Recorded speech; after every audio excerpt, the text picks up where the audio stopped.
Mi madre me envió un correo para decirme que ella y mi hermana habían vaciado mis ahorros de $500,000 y se habían largado a Hawái con una sola burla. Disfruta estar arruinado. Cuando leí, disfruta no tener dinero, ya sabía exactamente dónde estaban. Y ellas aún no lo sabían. El asunto del correo era casi un chiste. No te molestes en volver a casa.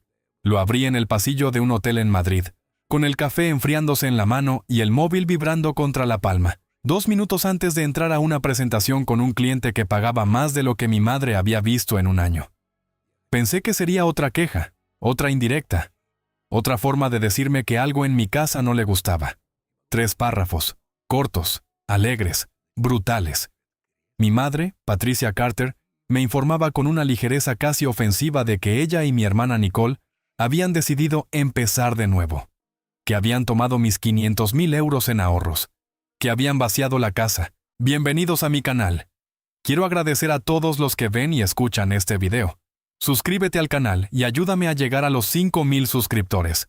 Además, dale me gusta a esta historia. Me esfuerzo mucho en crear cada historia para cada uno de ustedes.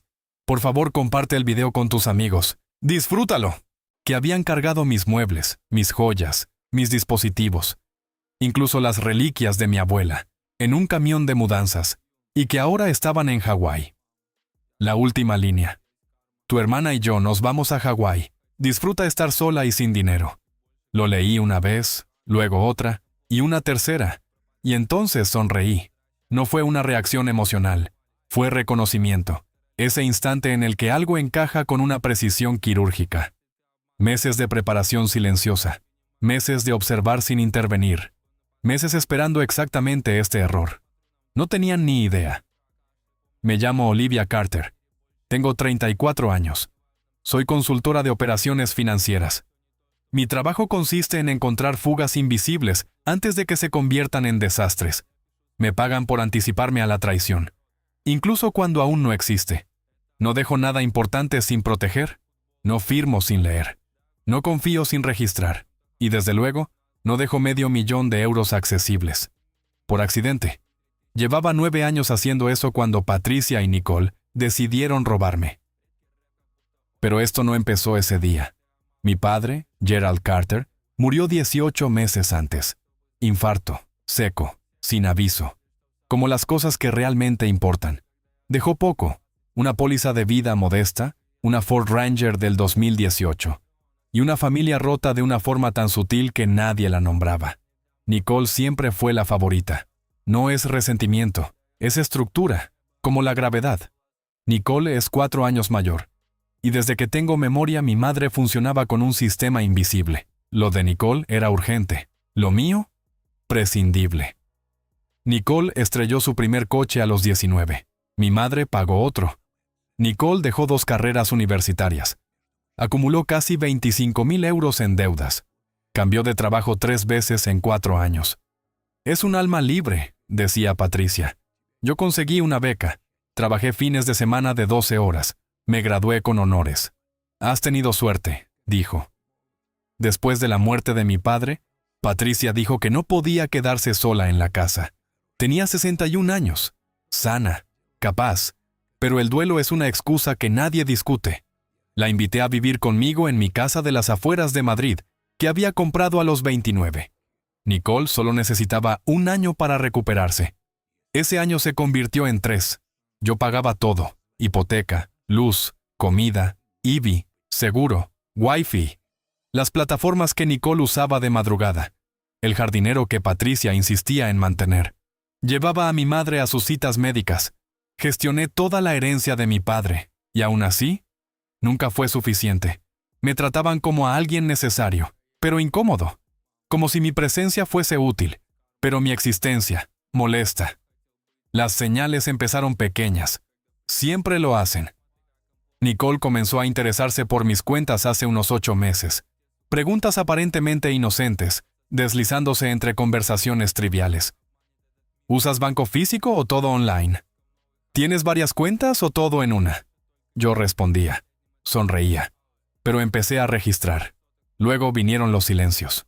Las conversaciones que se detenían cuando entraba en la cocina. las miradas entre ellas que duraban medio segundo más de lo normal. Patricia empezó a insistir en reorganizar documentos. Por si pasa algo, decía. Una noche encontré mis cajones abiertos.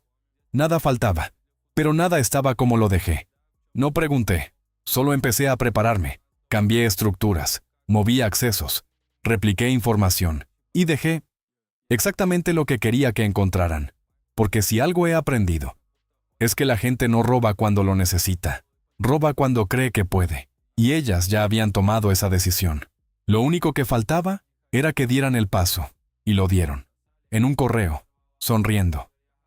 Convencidas de que habían ganado. Lo que no sabían es que el juego ya llevaba meses en marcha. Y acababan de hacer exactamente lo que necesitaba. Justo cuando el teléfono empezó a vibrar en mi mano otra vez. No contesté. Aún no. El error no fue que me robaran. Fue pensar que no llevaba meses mirándolas mientras aprendían a hacerlo.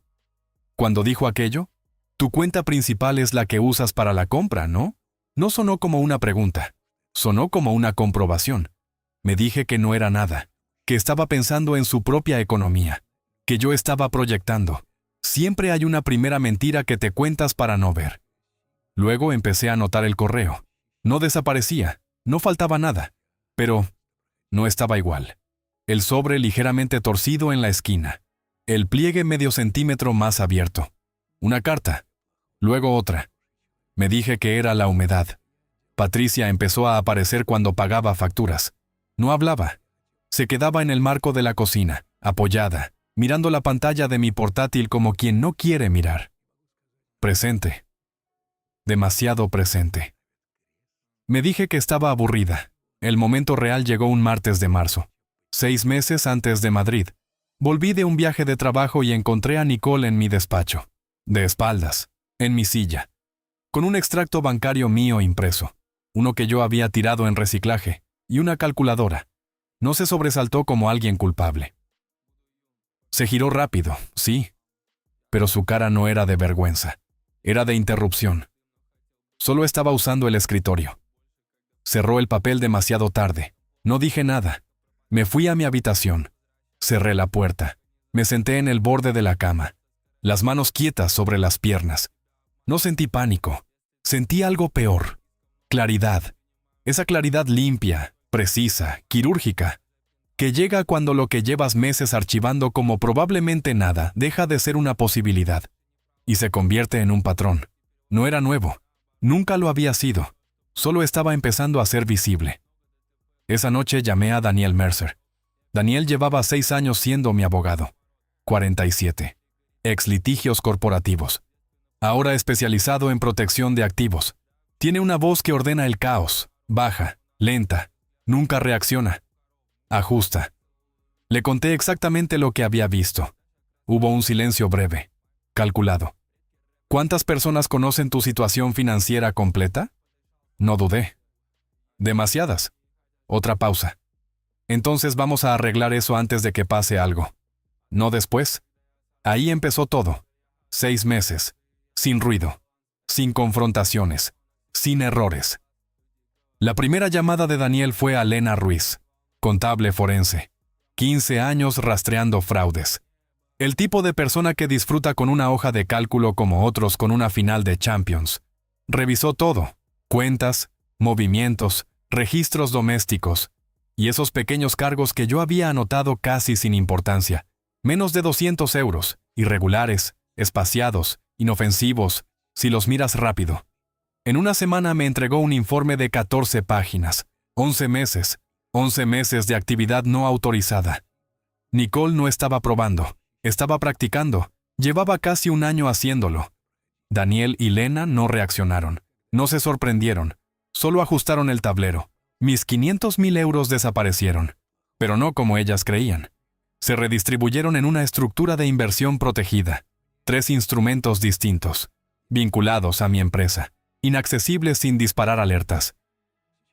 Lo que quedó visible fue otra cosa, una cuenta operativa, con fondos reales, sí, pero diseñados, pagos de proveedores, entradas y salidas justificables, y lo más importante, un sistema que convertía cualquier acceso no autorizado en un rastro legal, documentado. Rastreable, transfronterizo, fraude electrónico. No bloqueé la puerta, la dejé abierta, con cámaras. Fotografié cada objeto de valor de la casa, números de serie, facturas, tasaciones, el tocadiscos que restauré con mi padre, los candelabros de mi abuela, todo archivado. Y luego, sustituí. Las piezas más evidentes desaparecieron sin hacer ruido, reemplazadas por réplicas aseguradas, exactas, suficientes para engañar a alguien que no mira dos veces. Lena confirmó mis sospechas cuando revisó el historial del iPad de casa. Nicole había estado buscando tasaciones, comparando precios, evaluando, y lo hacía desde un dispositivo que creía privado. No lo era. Nada lo era ya. Actualicé el sistema de seguridad. Copia en la nube, servidor privado, sin acceso, sin aviso, sin errores. Porque en ese punto, ya no estaba intentando evitar que lo hicieran. Estaba asegurándome de que lo hicieran bien, que cruzaran cada línea necesaria, que se sintieran seguras, que creyeran que ganaban, y cuando terminaran, que no pudieran volver atrás. Lo único que faltaba era que eligieran el momento, y lo eligieron, en un correo, firmado, con intención, perfecto, exactamente como necesitaba. El teléfono vibró otra vez en mi mano en aquel pasillo. Miré la pantalla. Nombre, Patricia. No contesté. Todavía no. Primero, tenía que dejar que se dieran cuenta de lo que habían tocado. Las cámaras no estaban para proteger la casa, estaban para ver cómo la vaciaban. El sistema cubría todo: entrada, salón, cocina, exterior. No había puntos ciegos, solo ángulos que esperaban. También actualicé los registros de 2 trasteros compartidos y eliminé a Patricia de la cuenta doméstica. En su lugar dejé una tarjeta limitada, 600 euros máximo. Cada movimiento, notificación en tiempo real. Luego hice lo único que faltaba: esperar. No sabía cuándo, no sabía cómo. Pero después de 9 años en esto, reconoces el ritmo previo a un robo. Ese silencio denso, ese tipo de calma que no es calma. Solo que nunca imaginé verlo en mi propia casa. El viaje a Madrid se programó para principios de octubre. 4 días. Una empresa logística revisando costes operativos. Nada fuera de lo habitual. Se lo dije con 2 semanas de margen. Observé. Nicola sintió demasiado rápido. Se levantó, se fue. Patricia preguntó qué día exacto me iba. Pequeños detalles. Demasiado alineados. No dije nada. Salí un lunes por la mañana. El martes, 3ª hora de reunión. Planta 14 de una torre en el Paseo de la Castellana. Llegó el correo. Disfruta estar sola y sin dinero. Salí al pasillo. Respiré. 45 segundos exactos. El pecho cerrado, las manos frías. Una presión en la garganta que pedía convertirse en algo que no iba a permitir. No allí, no ahora. Reenvié el correo a Daniel. Llamé a Rebecca Holt, mi contacto en fraude bancario. Daniel había preparado ese contacto 6 meses antes. Abrí el portátil. Accedí al sistema. El camión llegó a las 9:14. Patricia introdujo el código a las 9:11. Las cámaras mostraban a 2 operarios, y a Nicole, dirigiendo, moviéndose por la casa como si siempre hubiera sido suya. Escuché su voz a través del audio. Clara. Sin duda. Llévate primero todo lo que valga dinero. No levanté la mirada. Seguí viendo. El sofá, la mesa del comedor, las fotos familiares, los candelabros de mi abuela, el tocadiscos, la cafetera, hasta las mantas dobladas, todo. Habitación por habitación, eficientes, rápidos, casi contentos. 14 minutos. Cerré el portátil. Me levanté. Volví a la reunión. Hice la presentación completa, porque podían intentar quitarme muchas cosas. Pero no eso. A las 6 de la tarde, Daniel ya había activado todo. Denuncia en Policía Nacional. Unidad de Delitos Económicos. Alerta al banco. Y Canal Federal. Porque cuando mueves dinero robado entre territorios, deja de ser doméstico. Se convierte en otra cosa, más seria, más irreversible. Luego llegó el error que lo cerró todo. Patricia reenviando por accidente un correo a una cuenta familiar que yo aún podía leer. Confirmación de reserva. Un apartamento de lujo en Honolulu. 6 semanas. 4.800 euros por semana. Pagado con la tarjeta vinculada a la cuenta marcada. Daniel contactó con el gestor del inmueble. Colaboró en minutos. Nadie quiere verse en medio de un caso de fraude. Rebeca confirmó algo mejor. La transferencia no había salido. Había quedado retenida. Cola de revisión. Protocolo automático para movimientos grandes, desde cuentas marcadas. El dinero no estaba perdido. Estaba inmovilizado. Cada euro con su rastro, cada intento, registrado. Reservé el primer vuelo de vuelta. Aterrizaje de madrugada. Conduje sin música, sin llamadas, sin prisa. Llegué a casa a las 23:22. Abrí la puerta y entendí algo en ese mismo segundo.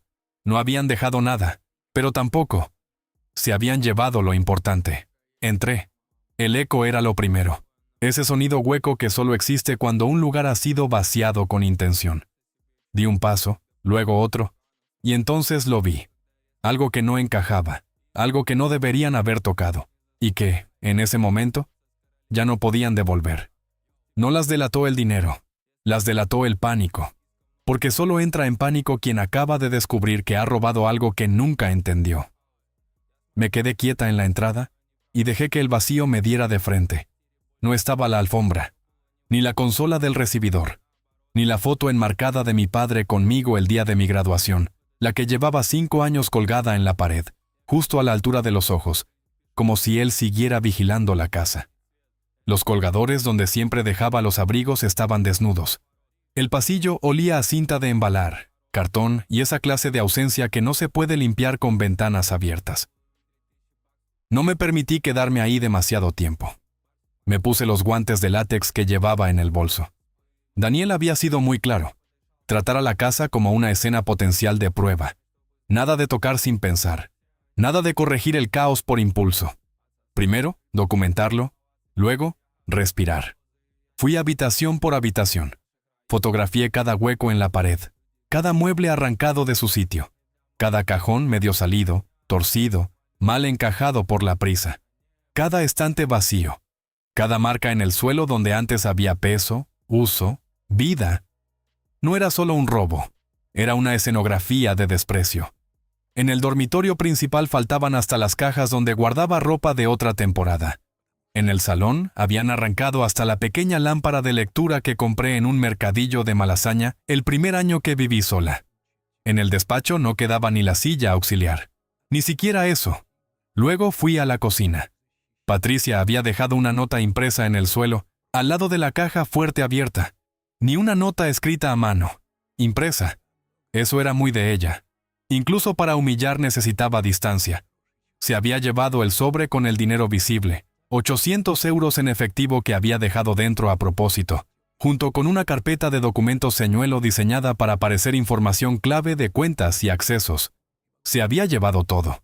Eso me dijo 2 cosas al instante. La primera, había querido sentirse meticulosa. La segunda, había salido de allí convencida de que había ganado. No había mirado debajo del estante inferior. Pegada por dentro, donde solo se veía si te agachabas y levantabas la bandeja. Seguía una tarjeta pequeña con mi letra. 5 palabras. Revisa los nombres de las cuentas. Le hice una foto sin moverla. Luego otra más cerca. Después la despegué con cuidado y la guardé en el bolso. A veces una prueba no sirve por lo que demuestra, sino por lo que revela del otro cuando la encuentra demasiado tarde. Me serví un vaso de agua. Era lo único que seguía allí y que necesitaba en ese momento. Bebí de pie, en una cocina medio arrancada, mirando una encimera que ya no parecía mía, y esperé a que sonara el teléfono. Nicole llamó primero. 7:43 de la mañana. La dejé sonar. Patricia llamó a las 7:51, otra vez a las 7:53, y otra a las 8:02. Contesté a la cuarta, a las 8:09. No dije hola. Patricia tampoco lo dijo. Hace años que no me saludaba al llamarme. No lo menciono con rencor. Lo menciono como se documenta una grieta que lleva tiempo creciendo dentro del muro. Entró de lleno. Olivia, ¿qué has hecho? Necesitamos ayuda ahora mismo. La tarjeta no funciona. La transferencia está bloqueada. En el apartamento están preguntando por el pago, y Nicole dice que el banco le ha dicho que los fondos están en revisión. Me apoyé en la barra vacía de la cocina. Fuera, por la ventana, el aspersor del vecino giraba sobre el césped con una regularidad absurda. Una mañana de martes completamente normal. El mundo haciendo lo suyo mientras el de ellas empezaba a hundirse. ¿Ayuda con qué?, pregunté. Silencio breve. Respiración rápida al otro lado. Con estas cuentas, dijo. ¿Qué clase de cuentas eran? Cerré los ojos un segundo. Podía imaginármela perfectamente. La cara encendida, el cuello tenso, ese desconcierto ofendido que siempre le salía cuando la realidad se negaba a obedecerle. Todavía incapaz de concebir que yo hubiera previsto algo, que yo hubiera visto, que yo no fuera la hija útil, silenciosa y permanentemente disponible que seguía imaginando. Del tipo que me pertenecían a mí, dije. Nicole me arrancó el teléfono de las manos desde el otro lado. Se notaba en el sonido. Entró con viento de fondo, tráfico, voces lejanas. Seguramente el vestíbulo del edificio o la puerta del complejo. Deja de jugar, soltó. Lo que sea que hayas denunciado, quítalo. Estamos atrapadas aquí y es culpa tuya. Me quedé callada 2 segundos, lo suficiente para que notara que no iba a entrar a su ritmo. Yo no me he llevado nada. Escribe en los comentarios qué opinas de esta situación, cómo la manejarías. Valoro la opinión de todos, dije al fin. Vosotras sí. Os llevasteis mi dinero, vaciasteis mi casa, y tu madre me mandó una confesión por escrito con asunto incluido. Ese correo era algo entre familia, gritó Patricia al fondo. La frase se quedó suspendida. No respondí de inmediato. Cogí el blog que había dejado sobre la encimera y la apunté palabra por palabra. Ese correo era algo entre familia. Luego colgué. Llamé a Daniel en cuanto terminé. Se rió 10 segundos seguidos cuando se la leí. No por diversión, por incredulidad profesional. Porque Patricia acababa de describir, sin querer, una confesión escrita de robo agravado enviada a mi correo corporativo. Como si fuera una nota privada sobre quién llevaba tortilla a una comida del domingo. Le dije que no volvería a hablar con ella sin su presencia. Él dijo que perfecto, que, a partir de ese momento, cuanto más hablaran ellas, mejor. Y eso fue exactamente lo que pasó. Las siguientes 72 horas no fueron caóticas, fueron limpias, metódicas. Una buena preparación no estalla, encaja, pieza a pieza. Mi vecina de enfrente, Mónica Reyes, había estado regando mis plantas durante el viaje. El martes por la mañana vio el camión de mudanzas y algo en la actitud de Patricia le resultó lo bastante raro como para sacar el iPhone y grabar. 47 segundos. Audio claro. En el vídeo se veía a Nicole en la puerta, marcando el ritmo, señalando hacia adentro, ordenando con esa seguridad de quien se siente autorizada. Y se la oía perfectamente decir: «Llevaos primero lo que valga dinero. No perdáis tiempo con los libros». Mónica me escribió esa misma noche preguntando si todo iba bien. La llamé al momento, le pedí que guardara el vídeo, que no lo reenviara a nadie, y le di el número directo de Daniel. No hubo preguntas innecesarias, solo un silencio serio y un «cuenta conmigo», que sonó más firme que cualquier discurso. Al día siguiente asignaron el caso a la inspectora Carolina Llamas, de la Unidad de Delitos Patrimoniales. 12 años de servicio. Los últimos 4 dedicados a robos residenciales y fraude. Era precisa, seca, sin prisa. La clase de persona que lo anota todo y te pide repetir una frase no porque no la haya oído, sino porque quiere decidir exactamente dónde va a clavarla después. Y cuando empezó a hacer preguntas, supe que ellas todavía no entendían en qué se habían metido. Cuando su abogado llamó, ya no querían ganar, querían entender en qué momento habían perdido. La inspectora Llamas no levantaba la voz. No hacía falta. Revisó todo en una sola sesión. Las grabaciones, el vídeo de Mónica, el correo de Patricia, los informes de Elena. 3 horas. Sin interrupciones, sin comentarios innecesarios. Al terminar, apoyó las manos sobre la mesa, me miró fijamente y dijo: «Te han hecho el trabajo». No respondí de inmediato. «No es mi primera auditoría», dije al final. Casi sonrió. Casi. Los operarios de la mudanza declararon en menos de 48 horas. Patricia Carter los había contratado. Pagó con la tarjeta vinculada a la cuenta marcada. No sabían nada, no tenían por qué saberlo. Cooperaron. Su factura pasó a ser la prueba C, una más, una pieza limpia. En paralelo, el administrador del apartamento en Honolulu, coordinado con Daniel y con la abogada local, Susan Park, confirmó lo que ya sabíamos que iba a pasar. El pago había fallado. Patricia había intentado pagar con otras 2 tarjetas, ambas bloqueadas, ambas vinculadas, ambas marcadas. Ahora estaban allí, en una isla que no entendían, con muebles que no podían vender rápido, con dinero que no podían tocar, con un alquiler que no podían pagar, y con un correo en mi bandeja que describía con precisión lo que habían hecho. No hacía falta añadir nada más. El sistema ya estaba cerrado. La segunda llamada llegó un jueves por la tarde, 4 días después. Yo estaba sentada en la cocina vacía, frente a una mesa plegable que había comprado en una farmacia 24 horas porque necesitaba trabajar. El teléfono sonó. Número desconocido. Contesté. Un abogado. Honolulu. Gregory Fenn. Práctica general. Había revisado todo lo que Daniel había enviado. Habló 2 minutos. Tono neutro, profesional, medido. Luego puso a Patricia. Su voz no era la misma, la rabia seguía ahí. Eso no cambia en ella. Pero debajo había otra cosa, más pequeña, más contenida. Algo que nunca le había oído. Quiero entender, dijo despacio. ¿Qué eran exactamente esas cuentas? ¿Y por qué el dinero no está disponible? No había acusación en la pregunta. Había desconcierto.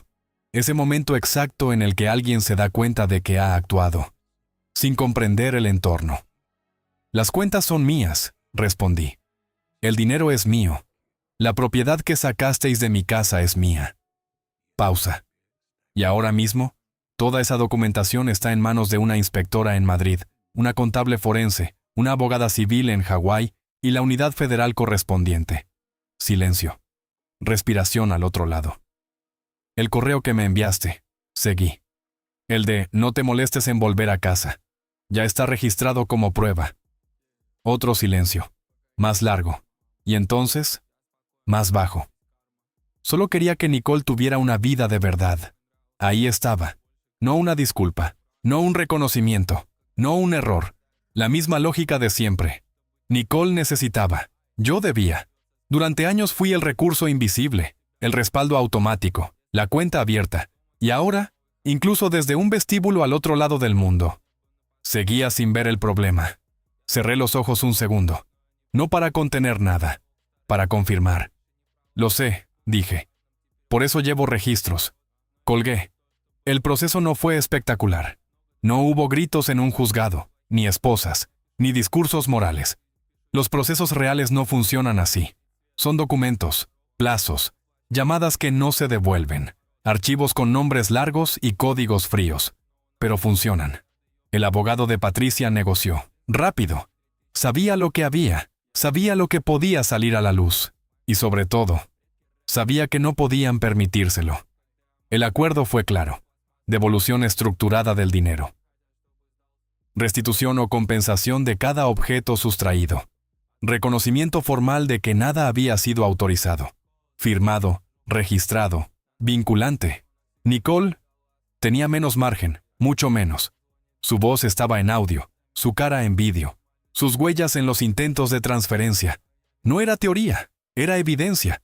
Y en ese punto, ya no se trataba de lo que podían decir, sino de lo que ya no podían negar. Porque una cosa es robar, y otra muy distinta es hacerlo creyendo que nadie estaba mirando. Cuando me pidió reconstruir la relación, ya sabía que lo único que quedaba intacto era la distancia. El acuerdo de Nicole fue separado, más estricto, supervisado directamente por Susan Park y por la inspectora Llamas. Incluía una estructura clara, cumplimiento o escalada, sin zonas grises, sin interpretaciones. Si fallaba, pasaba a penal. No hubo dramatismo, hubo control. Entre restituciones, seguros y devoluciones parciales, recuperé aproximadamente el 91% de lo que se habían llevado. El 9% restante Fue el precio real. La vida no devuelve todo. Deja marcas. Al principio, algunos familiares se posicionaron con Patricia. No porque entendieran, sino porque ella habló primero. Siempre es así. Su versión era suave, casi elegante. Un préstamo familiar. Nicole está pasando un mal momento. Olivia se ha vuelto fría desde que murió su padre. Durante 2 semanas recibí mensajes medidos, distantes, educados, pero incómodos. Una tía dejó de responder. Un primo me pidió calma. No respondía a ninguno, no hacía falta. Luego salió la documentación, luego el correo, luego las grabaciones, luego el vídeo de 47 segundos donde Nicole, perfectamente visible, ordenaba: llevaos primero lo que valga dinero. La versión suave dejó de existir, no porque yo la discutiera, sino porque ya no se podía sostener. Los que habían creído a Patricia dejaron de hablar tanto. Algunos pidieron perdón, otros desaparecieron. No perseguía a nadie. Ya había invertido demasiados años intentando que me trataran con justicia. No iba a empezar otra vez. 3 meses después, la casa ya no era la misma. Y eso era exactamente el objetivo. No la reconstruí, la redefiní. Compré una mesa de comedor un sábado por la tarde. Solo yo. Sin opiniones, sin concesiones, sin ruido. La elegí porque me gustaba, no porque encajara con nadie más. Volví a colgar arte. Pinté 2 habitaciones. Convertí el antiguo cuarto de Nicole en mi despacho. Quité todo rastro. Puse un escritorio elevable, un segundo monitor, una silla que no tenía que compartir. En 60 días ya estaba gestionando 2 contratos nuevos desde ese espacio. El mismo lugar que había contenido 3 años de su caos. Ahora sostenía mi siguiente etapa. Esa parte fue la mejor. No voy a fingir lo contrario. Patricia llamó una última vez, 6 semanas después de firmar el acuerdo. La llamada fue corta. ¿Crees que hay alguna posibilidad de arreglarlo? No contesté inmediatamente. Pensé. En 11 años siendo la que resolvía, la que pagaba, la que estaba. Pensé en los sobres abiertos, en Nicole con mi extracto en la mano, en el correo, disfruta estar sola y sin dinero. Y en su voz, en aquel vestíbulo, diciendo que solo quería que Nicole tuviera una vida de verdad, como si la mía fuera un recurso transferible. No lo sé, dije. Quizá algún día. Ahora mismo no. Colgó primero.